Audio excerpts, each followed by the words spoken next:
You're listening to an archived Cabral Concept podcast. After listening to this show, check out the most up-to-date podcasts available at stephencabral.com/podcasts or search directly on iTunes. And now, welcome to the Cabral Concept, where board-certified naturopath and integrative health practitioner Dr. Stephen Cabral shares how he was diagnosed at the age of 17 with a life-altering illness and given no hope for recovery. It was only after studying and traveling all over the world did he discover how to combine ancient Ayurvedic healing practices with state-of-the-art naturopathic and functional medicine to fully rebalance the body and re-energize it with life. It's time to discover how to get well, lose weight, and finally feel alive again. And now, here's your host, Dr. Stephen Cabral. We are getting started with our Motivation and Mindset Monday show today. Really excited to be bringing this topic to you. It's one of my favorite short stories that I've ever heard spoken, whether it's at a seminar or it's at a conference or that I've read it online. And whenever I need a little bit of motivation, this is one of those stories I continue to go back to. And I'll tell you why. The message is universal. This isn't just something that happens in the United States or the UK or Canada or Australia or in India or in China. It's literally all over the world, and it affects every single one of us. And the truth is that it happens as a child. That's kind of the hard part, is that we're conditioned as children to believe certain things to be true in the world, meaning that a lot of our life's outlook is already molded before the age of 6 years old, before the age of 8 years old, and definitely before the age of 18. And then after that, really, we have to prove that different. Like, we have to really go against that, because everything outside of that framework was built to protect us. That's the problem. It was built to protect us, so we hold on to it. We believe it to be true. Even if it's not, we hold it within our comfort zone.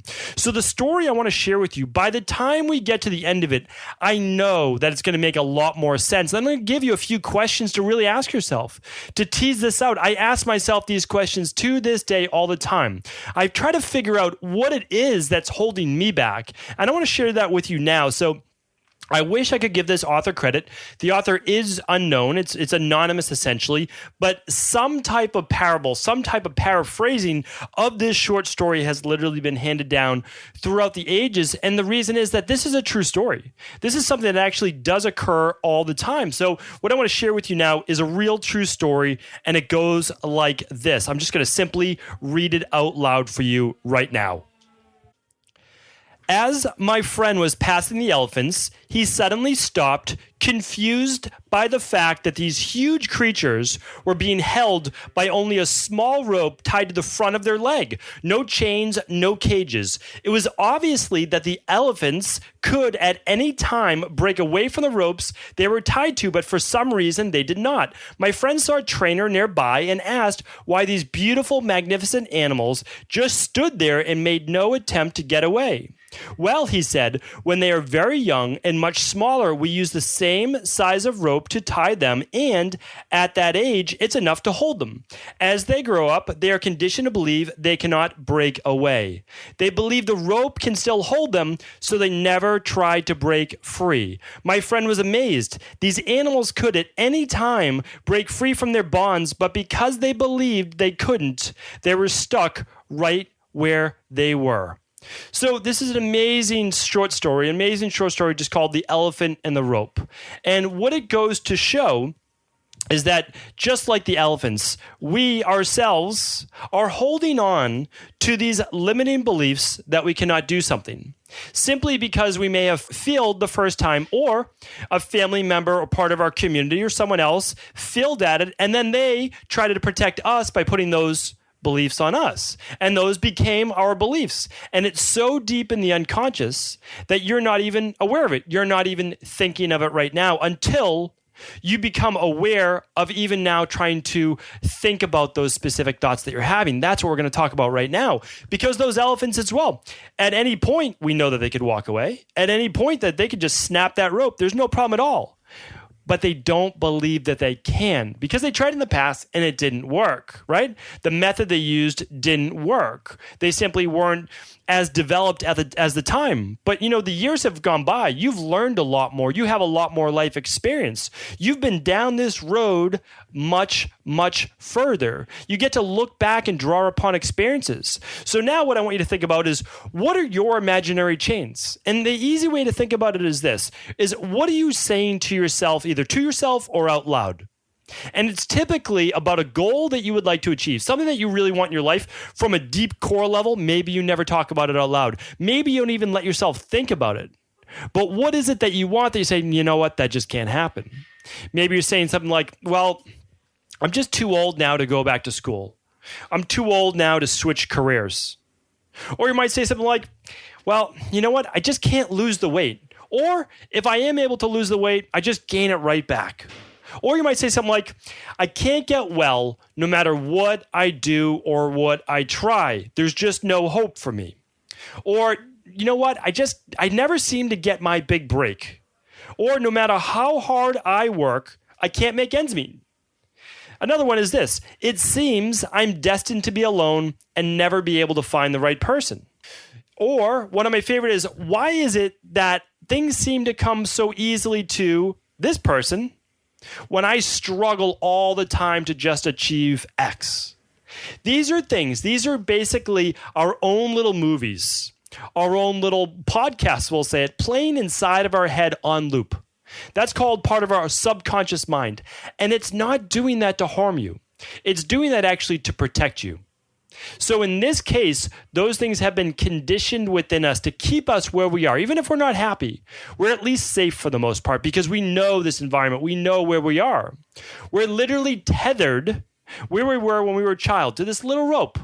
And we only have so much rope that we're given. So only so far we can stray from that chair. And we never try. We never try to pull it over, ever. That's not even something that would even cross our mind. So a lot of people would say, well, about the school, well, I'm not even going to apply because I know I won't get in. That right there is a huge limiting belief. Who says you won't? You've never tried it. Or, you know what, I've tried to lose weight in the past.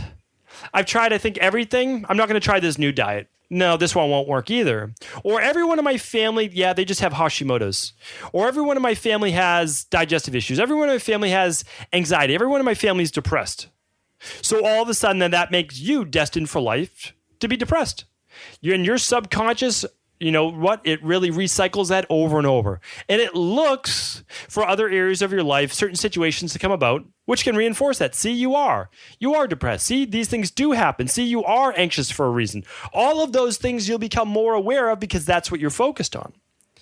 But really, the bottom line is this. I believe that most of us can cure this condition, that most of us can literally just tip that chair over, unhook that rope, but we never stop to listen to what those voices are, to figure out what those limiting beliefs are, to figure out what the conditioning is.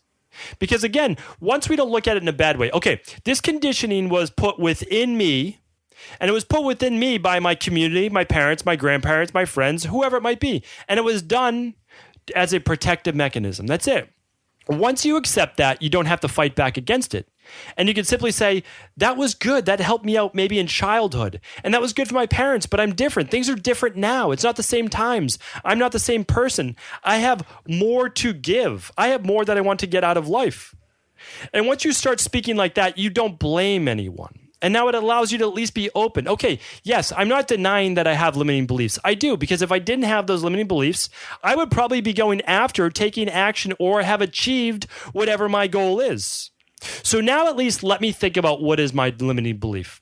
Is my limiting belief that everyone in my family just gets this, so it's heredity, it's genetics? Well, we know that that can't be true, because 95% of all dis-ease in the world is lifestyle and environment. So really, unless you're born with some congenital-based birth issue, then you can just push that aside. Sure, everyone in your family can get that. Everyone in my family had rheumatoid arthritis. Every single person had a autoimmune condition. Every single person. Parents included, all four of my grandparents, everyone, okay? Now, they don't. Now, I don't. Okay? That was our story. It was our story. We weren't eating well. We were eating foods that we were sensitive to. We had too high levels of stress. Yes, it's in our genetic code, but we don't have it anymore. Does that mean we're in remission, or does that mean it's just gone? Well, it's just gone. Remission and gone are the same thing. Can it come back? Sure. If I go start eating a loaf of bread every day, having ice cream again every night after dinner, absolutely. Sure, it could come back, but now I know how to keep it away. I no longer have that limiting belief that I'll never get well again. It took over 5 years to get well, no doubt about it, but now I'm better. And I don't have that limiting belief that now, I used to be scared every time I got sick. I'm no longer scared of being sick. I'm no longer scared if I get, a sinus infection, whatever it might be, because I know I'm going to get well again. Why? I've changed those limiting beliefs that it's not going to make me relapse, that I'm not going to be sick for 2 or 3 months after I get a cold in the winter. I don't have those beliefs anymore, okay? I've literally reprogrammed my mind only because I accepted the alternate fact. The alternate fact is that, let's say this, you can't find the right person in life. You can't get into the right relationship. I know that's a huge hardship for a lot of people.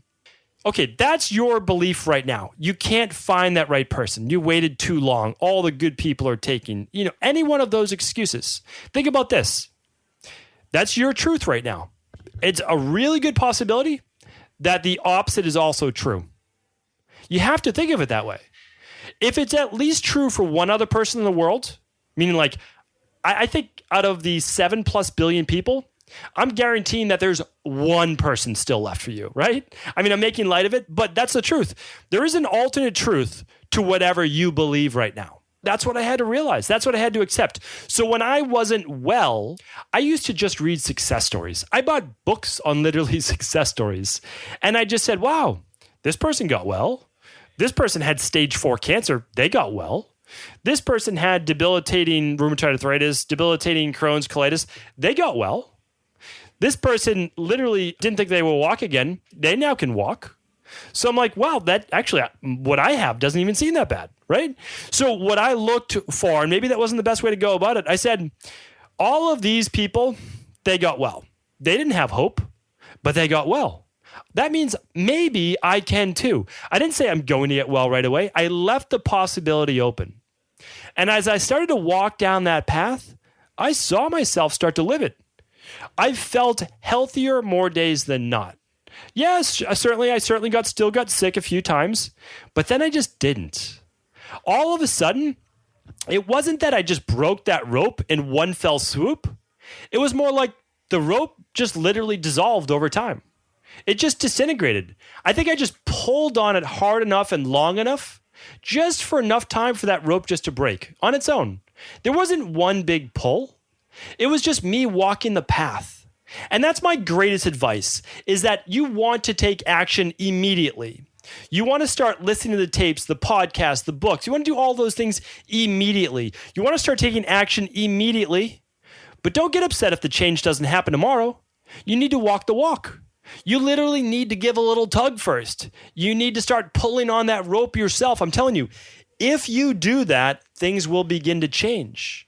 And it's also my highest advice that you might need to go back and listen to another Motivation and Mindset Monday podcast. You might need to take a break from a few of your friends' relationships for a little while. Remember, they might really be holding that rope. They might be the one still holding you back. Or if you can't escape those relationships, then start to spend more time hanging out with people who are doing it, who are living it, or hire a coach, okay?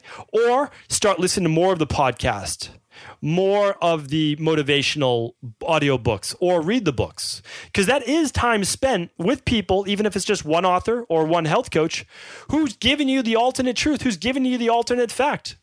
Anyone who comes to me in my practice, I can say, you know what? I've worked with someone just like you. Not you. I know you're coming with your unique identity as a person. But I've worked with someone similar enough and they've gotten well. And if they got well, why can't you? Now, maybe they got well in 6 weeks and it might take you 13 weeks, right? But you're getting well. Or maybe they got well in 3 months and it's going to take you 4 months, but you're going to get well. And the reason is that you're going to walk that path. You're going to do those things. But the truth is, a lot of times we know what to do, but we don't do it. And we don't do it because we have these limiting beliefs. Don't you think the elephants want to just run? They want to just literally go and play. They want to go, to the river. They want to get away from where they're tied onto. Of course they do. But they don't, because they're still stuck on that conditioning. They're still stuck on that rope that they know that they can't get away from. That's their fixed thought. That's their fixed mentality. What I'm saying is that as a human being, we can now look outside of ourselves. We can look and we can question things, right? I don't know if animals have the ability to do that same questioning. It appears maybe not. But as a human, we can say, maybe the conditioning I was taught isn't true. Or maybe it was true for my parents. Or maybe it was true 30 years ago, but not today. Just start to question your own beliefs. They don't have to change overnight, nor should they. But I'm telling you this, when you at least start to think about what you want in life, and now think about, right when you say, okay, this is what I want, now listen. Just be quiet and just listen to all of the different interruptions, all of the different excuses, all of the different I can'ts because, or that'll never work because, or no matter how hard I do this, it won't happen. Literally, you'll come up with a lot of them. And when you come up with those limiting beliefs, write them down. Important. Write down the goal and write down why it can't happen. I'm telling you, look at those questions. Look at the limiting beliefs because you'll be able to answer those. You really will. And if you can't answer them, hire a coach or just write into the Cabral concept. Write into StephenCabral.com/Ask Cabral. I'll give you my opinion. Write in your limiting belief, why you can't do something. I'll be happy to shatter that. I really will. I'll be happy to cut that rope for you. I take away people's excuses. That's what I do. I literally try to do my best at that. So one day on the website, and it will be soon, that I will have every different dis-ease written out on the website, and I'll say, here's how to fix it. Here's a lab test if you want to do it. Here's how to fix it. This is what you need to do. I'm going to shatter the beliefs that you can't get well. And then if you choose not to walk that path, that's your choice. But you can't unlearn the information. And it'll stick with you because not everyone's ready to change tomorrow. I understand that. I wasn't. It took years. All right. But every day, I shouldn't say every day. In the beginning, it was like every couple weeks, every couple months, I started to listen to these things, read the books, and then it became contagious. It started to rewire my brain. Why? Because those are the thoughts. Those are the beliefs I put into my brain, into my mind. And that's what started to play on loop. Now, of course, I still had that childhood conditioning, but I started to rewire. I started to be conscious of my subconscious thoughts. When you do that, I'm telling you, you are well on your way. That is when you will flip the switch. That is when change happens. That is when you will achieve your goals faster than you thought possible. Thank you, everyone, for tuning into another Motivation and Mindset Monday. Please do me a favor and forward this message to anyone you believe it could help. Take care, everyone. Did you know that the body really only becomes sick or imbalanced in only two ways? Over time, you become deficient in vital nutrients, and you also accumulate toxins internally and from the environment.